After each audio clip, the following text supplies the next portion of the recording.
राधा के वजह से उर्मी बुआ शादी करने के लिए तैयार हो गई। जैसे ही राधा के वजह से उर्मी बुआ के लिए शादी का रिश्ता आया तो दादी के मन में एक गुस्सा उभर गया। दादी ने सोचा कि मेरी बेटी की शादी का एहसान इस गोल मटोल के ऊपर रहेगा। मुझे ये रिश्ता पसंद नहीं है। राधा किचन कंपटीशन जीतने के बाद इसकी चर्चा पूरे कानपुर में है और आज इसकी वजह से मेरी बेटी उर्मी की शादी का रिश्ता आ रहा है। तो दादी साफ साफ मना कर देती है और कहती है कि मैं चाहती हूँ कि मेरी बेटी की शादी किसी कपड़े के व्यापारी से ना हो। तभी ओमकार जी कहते हैं, माँ उसका कपड़े व्यापारिक से हमको क्या लेना देना है, हमको तो बस लड़का अच्छा होना चाहिए और मोटू सेठ ही मुझे बहुत ही अच्छा लड़का लग रहा है। घर के सभी लोग बोलने लगते हैं, दादी यह लड़का उर्मी के जीवन साथी के लिए बहुत ही सुंदर लड़का है।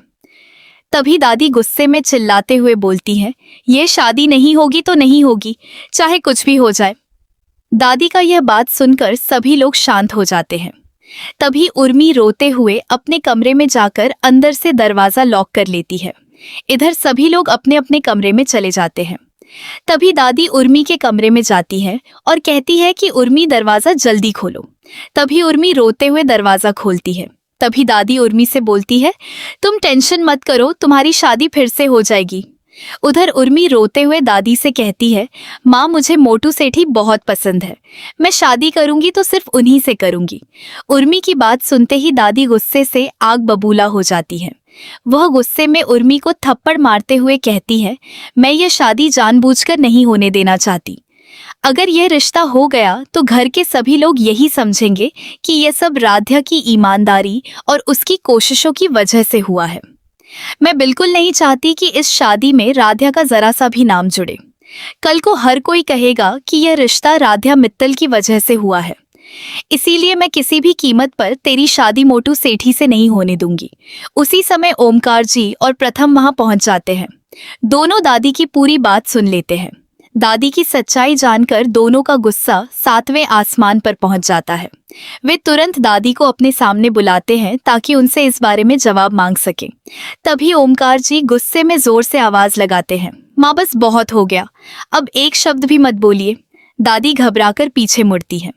सामने ओमकार जी और प्रथम खड़े होते हैं। दोनों ने दादी की पूरी बात सुन ली होती है।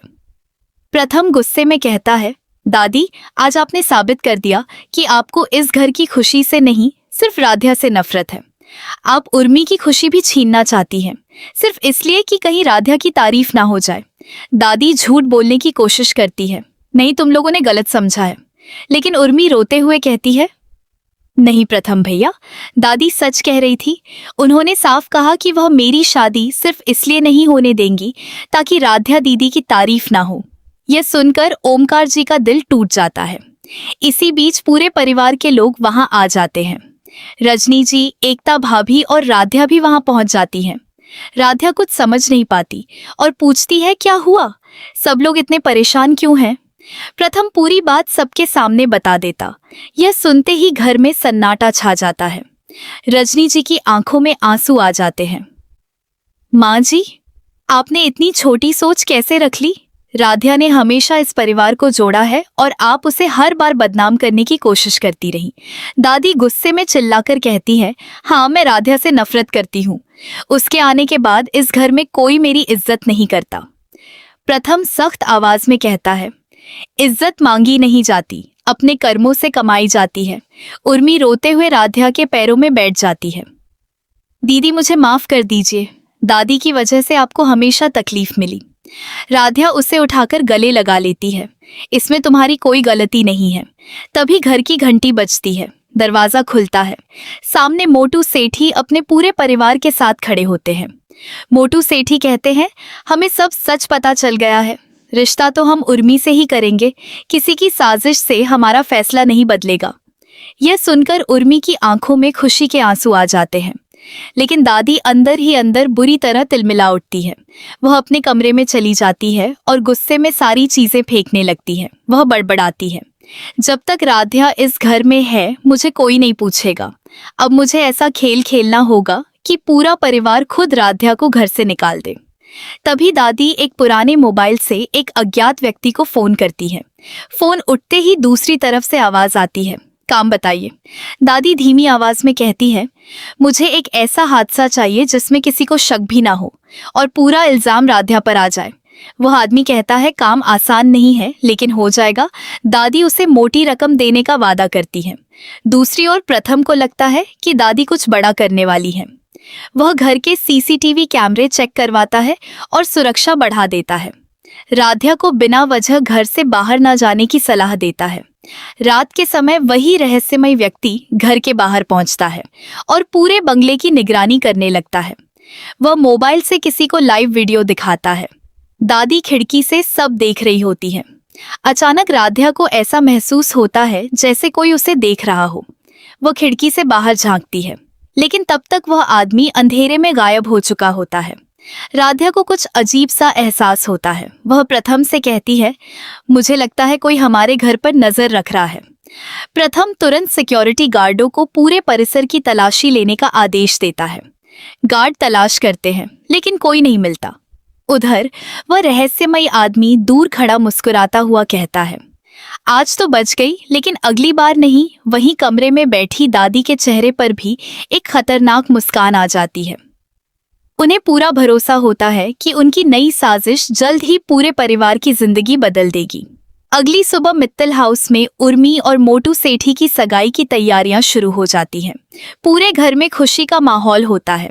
राध्या और रजनी जी मिलकर सभी तैयारियां कर रही होती हैं।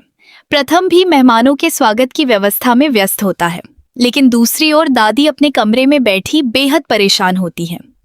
वह धीरे से कहती है, अगर आज यह सगाई हो गई तो पूरे परिवार की नजरों में राध्या की इज्जत और बढ़ जाएगी। मुझे कुछ ऐसा करना होगा कि सब लोग उसी पर शक करें। तभी दादी उस रहस्यमय आदमी को फिर से फोन करती है। वह कहती है, आज शाम सगाई के दौरान ऐसा हंगामा होना चाहिए कि पूरे परिवार की खुशी मातम में बदल जाए, लेकिन याद रखना, किसी की जान को कोई खतरा नहीं होना चाहिए। वह आदमी जवाब देता है, जैसा आपने कहा वैसा ही होगा। शाम होते ही मेहमान आने लगते हैं। उर्मी और मोटू सेठी स्टेज पर बैठे होते हैं। पूरा परिवार मुस्कुरा रहा होता है। उसी समय अचानक पूरे घर की बिजली चली जाती है। चारों तरफ अंधेरा छा जाता है। कुछ ही सेकंड बाद बैकअप लाइट जल जाती है। तभी एक महिला जोर से चिल्लाती है, अरे मेरा हीरो का हार कहाँ गया? पूरा हॉल हैरान रह जाता है। मेहमानों में फुसफुसाहट शुरू हो जाती है। उधर दादी मन ही मन मुस्कुराती है।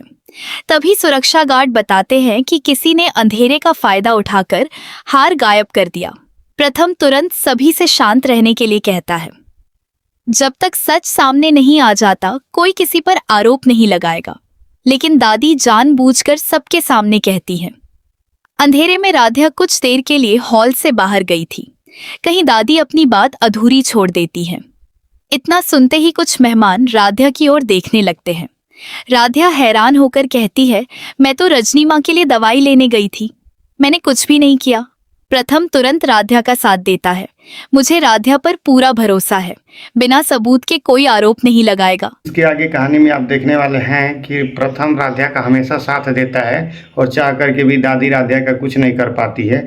भले ही उर्मी बुआ की शादी का जो रिश्ता आया है राध्या के ही वजह से आया है, लेकिन वह दादी को नामंजूर है। दादी यह सोचती है कि अगर मेरी बेटी उर्मी का शादी उस जगह पे यानी कपड़े की व्यापारी जो हैं उनके घर में हो भी जाती है तो इसका सारा क्रेडिट राध्या के पर ही जाएगा और राध्या हमेशा हमेशा के लिए एहसानमंद होगी मेरी बेटी उर्मी के लिए।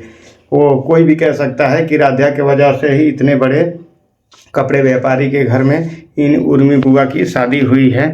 यह बात दादी को अच्छा नहीं लगेगी। इसी बात को दादी बहुत ही ज़्यादा उनके मन में खटकती रहती है और इसी बात को लेकर के वो गुस्सा हो जाती हैं राध्या के ऊपर। और सबके सामने प्रथम ओमकार जी और रजनी माँ के सामने वह दादी कहती हैं कि मुझे यह रिश्ता नहीं मंजूर है। फिर आगे कहानी में आप लोगों को देखने को मिलने वाला है कि कैसे राध्या दादी को हराती है। हर बार जैसे हरा करके इस बार भी साबित कर दी है राध्या कि मित्तल परिवार की सबसे आदर्श बहू राध्या ही है। ठीक वैसे ही दादी फिर से एक बार हारने वाली हैं सभी मित्तल परिवार के सभी सदस्यों के सामने। तो अगर आप लोग भी चाहते हैं कि राध्या और प्रथम हमेशा हमेशा के लिए एक रहें और राध्या की हमेशा जीत हो तो देर न करते हुए अभी इस वीडियो को एक लाइक करके चैनल पर नया है तो चैनल को सब्सक्राइब कर लीजिए। चलिए मिलते हैं अगली वीडियो में किसी अलग कहानी टॉपिक के साथ। इस वीडियो को इतना दुलार प्यार और अपना कीमती समय देने के लिए आप सभी लोगों का दिल की गहराइयों से बहुत बहुत धन्यवाद।